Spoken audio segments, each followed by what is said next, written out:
It's that time, Saturday morning, coffee in hand. We had a lot of videos this week. We're going to roll through some stuff. Last week we talked about the struggles of being a gun collector on the island.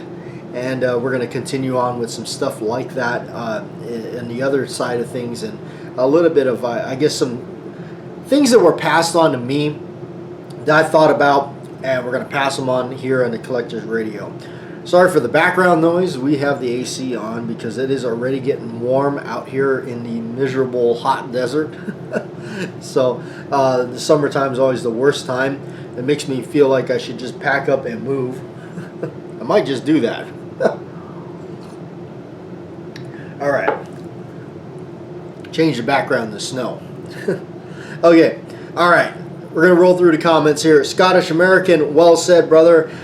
This is not just making videos. I have met some of the best people you could ever imagine because of YouTube and made some lifelong friends. To say blessed is an understatement. Yes, we've met a lot of really cool people here through the YouTube network, and I'm glad to have kind of helped some of you guys get together here in the comment section. I think you guys are starting to, and what I really like is when we share information with one another on things and products and stuff like that, such as we shared here the Renaissance wax, which we actually have here in the background. That's really cool stuff.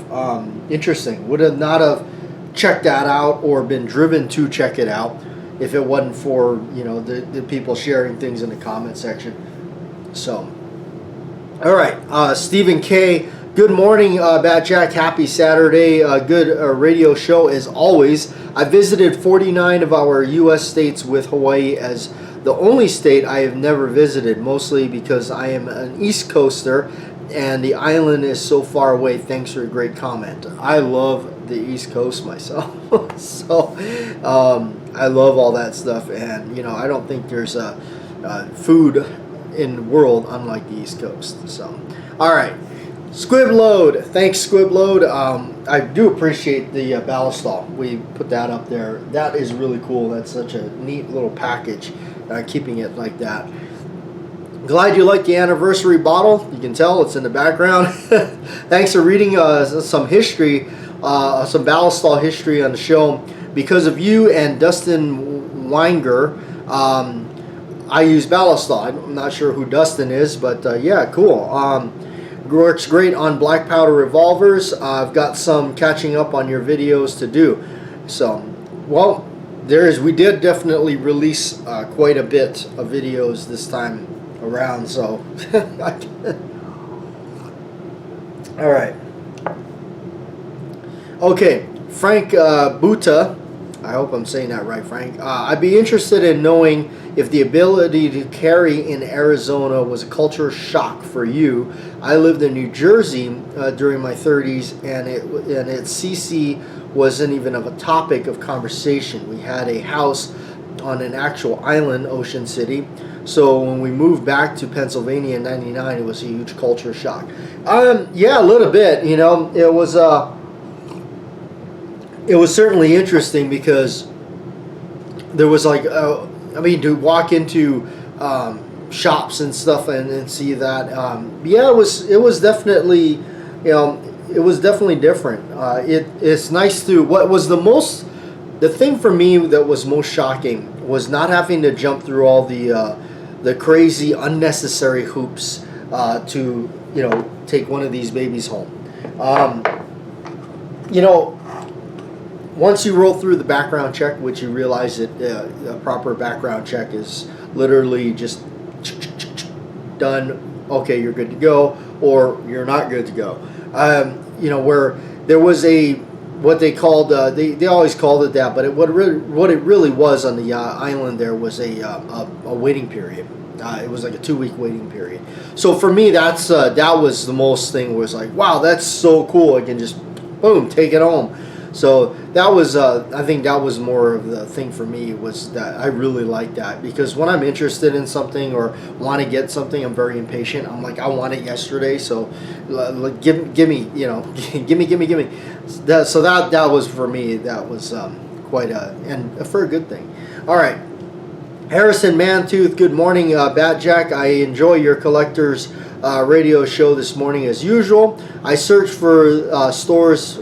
I search the stores for Ballastol in a state where I used to live with no availability. I now have several cans that I found in a gun-friendly state I now live in.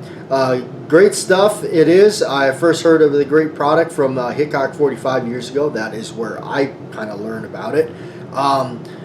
I'm going to have to check Gunbroker out again. Yeah, Gunbroker, you know, that place is, you can, you know, if you really are patient with it, you can score some good stuff on there. And the chances are, if it exists, it's on there. And if it doesn't, if it's not on there and you can't find it, it must be pretty rare. Thanks for sharing the many tips that you bring to the Collectors Radio Show. As always, stay safe out there. Yes, that's what it is, Stan. I want us to all share cool things and tricks and tips that we've all learned along the way to help us get the collectibles and the cool stuff that we all love. You know, of course, you know, for me, there's so much stuff that I was getting. You know, somebody actually commented. He said something about, "Well, you sure cross them off your bucket list real quick." You know, or I wish I could do that as fast as you. Well, it's all about setting up your life with the way you want to do it. But I put myself in the middle of the business, basically. Just doing this stuff. I figured I'd turn my occupation into something that I was enjoying. And it basically allowed me to be more connected with it. So on a daily basis, basically weekly basis, with my occupation since 2009 has been involved in firearms, and it enabled me to basically come across things quicker. And because being in the business, you sometimes get thrown a bone, and you can get some stuff really cool stuff. Making connections and people, you know, so that's always important, I think, you know, and treat people right. All right, Mike, great stuff, JW.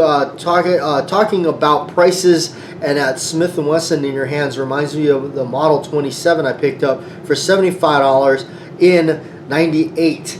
It was cosmetically awful but mechanically sound, surplus San Francisco PD revolver, lots of surface rust. Yeah, I would imagine being down there by the ocean and stuff, like most of the stuff I've seen on the island. Cracked and chipped wood. But after careful TLC, cold bluing, new grips, it looked very nice and ran like a champ. Wish I still had it, but that's life. Yeah, that is life. I sold off so many things. All right, Cane Boy 69, Sharkies Machine, starring Burt Reynolds. In the beginning of the movie, the guy says, "Well, you got what you got in the bag there?" Burt Reynolds says, 4-inch Diamondback, and it bites too. Classic line. I've always loved that part in the movie. He ends up pulling it out of the bag and firing it. So you do get to see the gun. A cool movie. Sharkies Machine is definitely one of my favorites. I always wonder, because he carries I believe he carries a Colt Python 6-inch barrel on his ankle, under the, you know, with the side of the boot. I don't know how he does it. And then later he carries a Colt Mark IV Series 70. But yeah, he does have the Diamondback in the beginning because he's doing that drug deal with the guy that ends up whipping out that 44 Magnum and getting on the bus, and then ultimately makes a scenario so that Burt Reynolds gets sent to Vice. And he says, "What are you taking your bulletproof vest there for, Sharky? The last casualty Vice had was self-inflicted." All right. Bohemian Hunting Club, always a pleasure dealing with the ones trying to jack prices so high. Yeah, he got a thumbs up on that one. Crashmaster Mike, that reminds me, I should buy some Ballastol and try it. I just a week or two ago when shooting with my Smith & Wesson Model 29, shooting these 300 grain loads with a little under 19 grains of H110. Recoiled so violently, it got so hot it melted the thread locker and loosened all the screws. Yoke screw came loose enough, and I slammed a speed loader forward and the cylinder flew off. JW, you ever think of doing some salt nitro bluing of your own in your home? I want to get a melting pot and try it for myself. I like this real particular ultra smooth bright blue. It's quite a sharp finish. I have actually thought about doing that myself. I looked a lot into it. It really, from everything I saw on it, because you can get the salts. You can get the salts off of Brownells or whoever. And also, I've seen people do it with stump remover. Going to the just regular old hardware store and buying cans of salt remover or stump remover. So I've seen it done those ways too. For the most part, the easy thing is just heating it up. I mean, you can get any kind of down to the local thrift store and get a big old soup pot or whatever. I guess whatever size that you would need to soak the parts into. Mostly, I would just be doing like some kind of 1911 or something. I thought about doing it with and trying it that way. As far as I know, everything that I researched into doing it, the hardest part was temperature. Getting temperatures right, and then the preparation of the metal finish, because that's what really makes that ultra nice bluing thing on it. That it's like a python, for instance, a Colt python, the old school royal blue pythons that Colt was doing, or the 1968 T-Series high power comes to mind. Some of those Brownings. It's all about that metal prep. It's all about polishing that metal and getting it just like a chrome bumper looking finish on it, and then bluing it. That's it. Somebody actually made a comment. They're like, "Oh, it's because of the metal prep," and that's like, well, no kidding. Well, what do you think? It's not the bluing. It's the metal prep on the finish.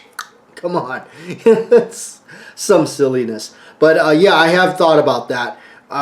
It does seem, it did seem easy enough to do. It seems.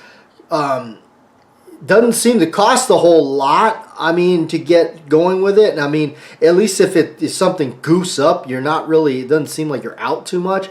But I would attempt to do it. I might. I have been thinking about it. So we'll see how things go. All right, Joe P.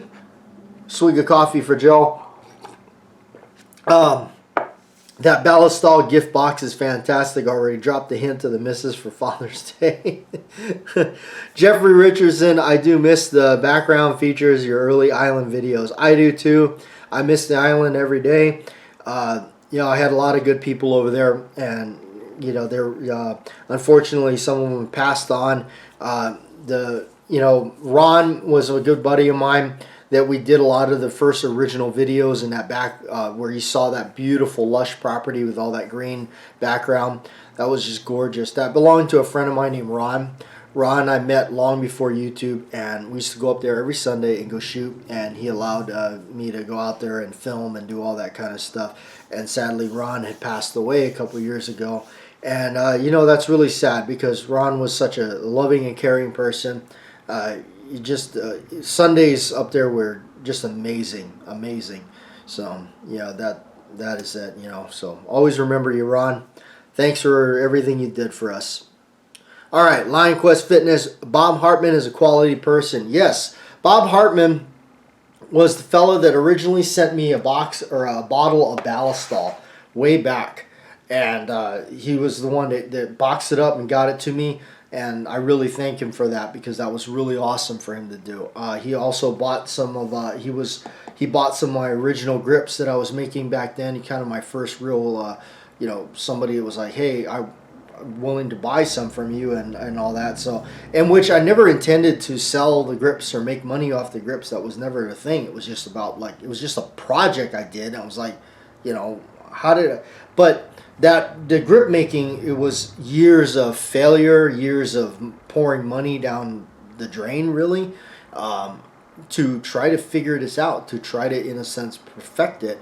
But it still has not been perfected, but I've gotten some stuff that was pretty close to it. But it's been a lot of years doing it. Really, a lot of money, too. So, all right. So, for the other videos that we did, we brought out the old Rooster Shooter again. This is really the one that started it all. And what I meant by that was, not only is it was featured in a lot of the early videos constantly, but almost thought something was wrong with it there. I had to go and take it apart and look at it. But this is the one that the original grips on this thing broke. and that's the one that started me trying to make these kind of grips. And these are grips that are on it. If you guys go back and see that video, you can see these. The finish on this gun, basically, I've told this story many times. The finish on that, on these Rooster Shooters, that's what they call them. If you go and look at them, it's like they just basically acid washed all the bluing off of one of these, and there it is, and sent it to you in a bag of sewing machine oil. So when I had it on the island, I noticed it was just rusting. Like you just like all of a sudden you come back to it, and it's rusting. So I had this idea. I said, well, maybe I can, So I was putting oil on it, and it slipped out off the little cardboard plate I had it on. It broke the original grips on the corner. Man, I tell you, that really just. I didn't even have the gun, not even like 24 hours when that happened. And so it just. But in the end, it was a happy kind of thing because I ended up with making the grips and all that. So this gun got lent to a buddy of mine out here that was doing movies, and this one was featured in a movie they did out here. I believe they filmed it in Gammons Gulch, Tucson, Arizona, or I forget where exactly it is. It was a movie done by the Riffle brothers. You can actually, I'm pretty sure you can look them up and find out. But this was featured in a movie they did called A John Doe Western. And they featured this gun with this grips on it. I lent it to my friend, and it's in the movie. You can actually see it pretty close up. I think the camera does a shot similar to that, and it's seen really close. So yeah, this one definitely has been dragged through the ringer a few times. It's definitely got some, dings and dents and scratches on it and all that. But I've had it for a very, very long time, long before YouTube. So, and these are grips I made for it while I was on the island. So these are kind of special to me that are on there, and they're kind of the closest to an aged ivory look that I've been able to find. So I've also been very interested in making an exact copy of the original grips that were on it. My original grips on my Rooster Shooter were made by a company called Bar S, which are no longer in business. I think that was like totally, it's gone. They advertised thing called True Ivory they were doing, and it's no longer, that is so gone now. It's long gone. But that's where mine was originally made from. When I contacted Cimarron, they pretty much were no help. They pretty much told me, "Oh, you broke your grips. Sorry, so sad. Nice knowing you," kind of thing. So on the customer service end with Cimarron was terrible. They're really, I don't know if they just didn't bother, they didn't care, or what their deal was, but they certainly blew me off about the grips. But in the end, what happened was I ended up making grips. So who cares? It ended up being something for the better anyway. But if you are looking for style grips that are like that are really good, I do recommend. I don't get paid by these people or get told to say this by any of these people. But Buffalo Brothers, they are good. That's a good company. They do make really good stuff. They're out of Mesa, and they have a big production, and they're definitely rocking and rolling with that stuff. And you can get things from them that are just spot on, way better than everything I could do. So they got good stuff. But the finish on this have been, I remember I have a friend of mine back home. He's a plumber, and I remember taking this thing. We went over to his house. I had this thing, and because he had torches and stuff, and we rust blued this thing with a chemical, and kept, we'd rust it, blew it, and then cool it down and do all that stuff. Looking back at that, I mean, it was so sloppy done. Like, I mean, just like totally winging it, as winging it can get. Probably a really bad idea to not do it uniformly or do it like with any kind of But what ended up happening was this gun took on a character of its own. It ended up aging and doing things, with different, it becoming spotty and worn in some areas. That it literally took on its shape of its own. So, yeah, you could look at it however, but yeah, I remember that day. It was quite a mess. But same friend of mine, those of you that remember back in my other channel I was doing, and I know that Joe, you remember this for sure. That was my friend Cody from the Hangout videos, a plumber friend of mine, and we used to get together and we used to cook food outside and just turn on the camera and start chatting up and talking about just stupid stuff. I don't know, even half the stuff we were talking about. And I remember one night, because we'd always deep fry like onion rings or something like that. It was one of our favorites. We constantly always did that. And Cody could put some food away, man. That guy could really whack down food. I think he's in, last I heard, I checked with him, I think he's in better conscientious of his health these days. So we were talking about those days, and I remember one day, one night it was done, the fryer was off, and we always saved the oil. We'd strain it and save it into a jar or something because, why throw it out? We could use it a couple of times. And and this is dark time, and he was holding the jar out, and I was pouring the oil. And I couldn't see, and we probably had a couple too many, and it was spilling out all over his hand. And I started and I remember him saying, "Now be careful," and it's spilling out on his hand. And his exact words were to me was, "That is hot, you asshole."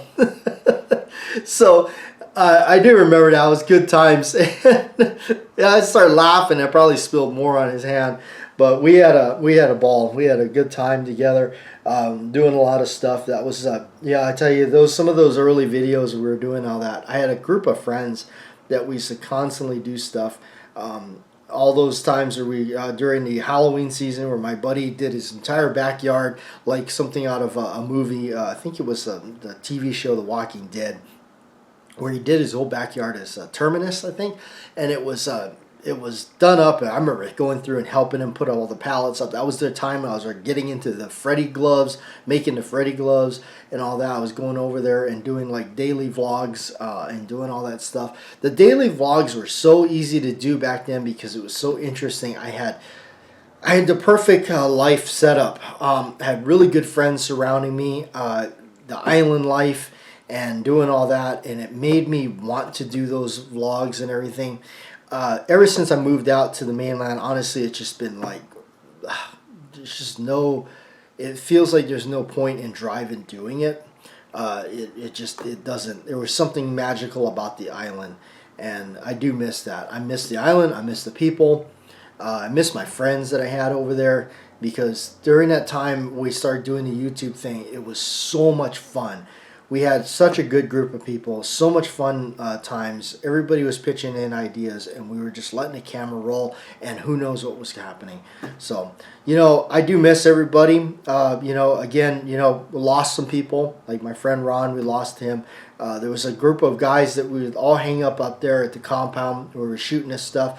Ron, there was my friend Marlon, and there was just people that we lost that ended up passing away from either cancer or heart problems or a freak accident that had happened up there but at one time, with all that, when we were all together, we had such a family up there, a group of people that and there is something about it where you live on the island, there's an aloha spirit. And I remember when I left there, my friend told me, he said, you're going to the Madland. Remember, it's going to be different. And he's right. He was right. And I'll always remember the island and the aloha spirit, because everybody there that was involved with my life and everything was so special. Always will be. And I always miss you guys. Thanks for listening.